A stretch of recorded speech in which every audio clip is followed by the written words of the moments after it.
अखिलेश ईंटें जल्दी जल्दी लाओ। अरे तुम ईंटें ला ही नहीं पा रहे हो। अरे तुमसे अच्छे तो योगी जी थे, वो कम से कम 20-20 ईंटें ले तो आते थे। अरे तुम तो मुश्किल से 10-10 ईंटें ला पा रहे हो यार। तुमसे अच्छे तो योगी जी थे, मैंने बहुत गलत किया, मैंने उन्हें निकाल दिया। और राहुल तुम मसाला नहीं पहुंचा पा रहे हो मेरे पास सही तरीके से, क्या बताऊं यार। योगी जी को मैंने काम से निकाल के बहुत गलत किया। अरे मोदी जी क्या कह रहे हो, तुमने योगी जी को निकाल दिया? अरे तुमने योगी जी को निकाला, वो भागे हैं यहाँ से। तुम उनसे बेहिसाब मेहनत लेते थे इसीलिए वो भाग गए, और मैं भी यहाँ पर नहीं टिकूंगा। अरे कोई मेहनत की हद होती है। मैं अपने हिसाब से जो भी ईंटें ला रहा हूँ तुम जरा सी देर में लगा दे रहे हो, और राहुल बेचारा मसाला लाते लाते परेशान है। क्यों राहुल? हाँ मोदी जी, मैं भी नहीं टिक पाऊंगा तुम्हारे पास। ये कोई बात है? तुम आदमी हो या मशीन हो? मैं मसाला लाता हूँ, तुम जरा सी देर में लगा देते हो।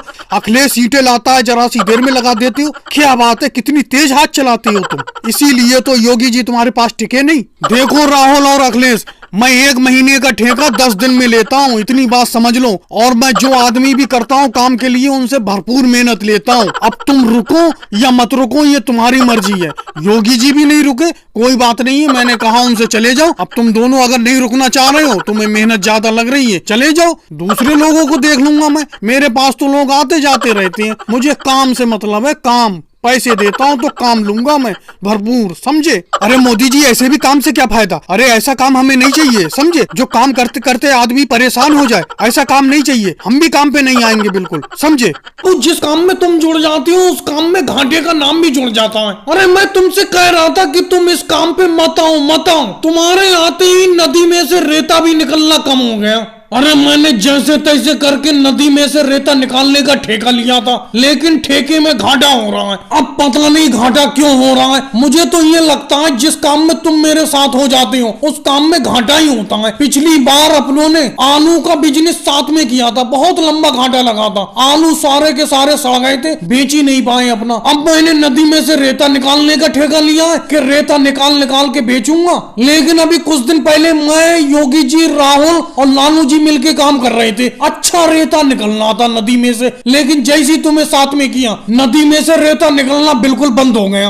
ये थोड़ा थोड़ा सा नदी में से रेता निकलना है, उसी रेते को सर से ढो ढो के बाहर को निकालना है। लेकिन अभी कुछ दिन पहले इतना रेता निकलना था कि मुझे योगी जी का बुलडोजर जीसीबी बुलाना पड़ गया था। उसी से रेता निकलवाया था मैंने, और ट्रैक्टर ट्राली से ढुलवाया था। अरे इसका मतलब मोदी जी तुम मुझे पनौती बोल रहे हो? पनौती तो मैंने तुम्हें नहीं बोला, पनौती तो तुम अपने आप को खुद कह रहे हो। अरे मोदी जी बस भी करो, तुम तो बेफालतू में अखिलेश के ऊपर इल्जाम लगा रहे हो, बेफालतू की फेंकते रहते हो। अरे सारे का सारा रेता मेरे बुलडोजर से निकलवा लिया तुमने, अच्छा फायदा हो रहा है। तुमने जितने का ठेका लिया था नदी से रेता निकालने का, उससे डबल रेता बेच चुके तुम, और कह रहे हो कि अखिलेश के आते ही रेता खत्म हो गया। अरे जब नदी में से सारा रेता निकाल लिया तो क्या बचेगा उसमें? अरे भाई मोदी जी अब बस भी करो, कब तक रेता निकलवाते रहोगे इस नदी में से? बिल्कुल खुक्कल कर दोगे नदी को। तुमने हाथी डुबाओ गड्ढे कर दिए इस नदी के अंदर, कितना रेता निकालोगे? पहले तुमने योगी जी के बुलडोजर से निकलवाया रेता, फिर अब तुम टोकरियों से निकलवा रहे हो, सर पे ढुलवा रहे हो। अब क्या थोड़े दिन बाद हाथों से निकलवाओगे थोड़ा थोड़ा सा? और इल्जाम बेफालतू में अखिलेश के ऊपर लगा रहे हो कि अखिलेश जब से आया है रेता निकलना कम हो गया। ये कोई बात नहीं हुई। तुम सबको तो ऐसी मेरा फायदा दिखता है, ऐसे देखने से कुछ थोड़ी होता है। कागज को देखो, मेरे कागज पे कितना प्रॉफिट हुआ है, कितना घाटा हुआ है। और भाई लोगों वीडियो को लाइक करो, चैनल को सब्सक्राइब करो।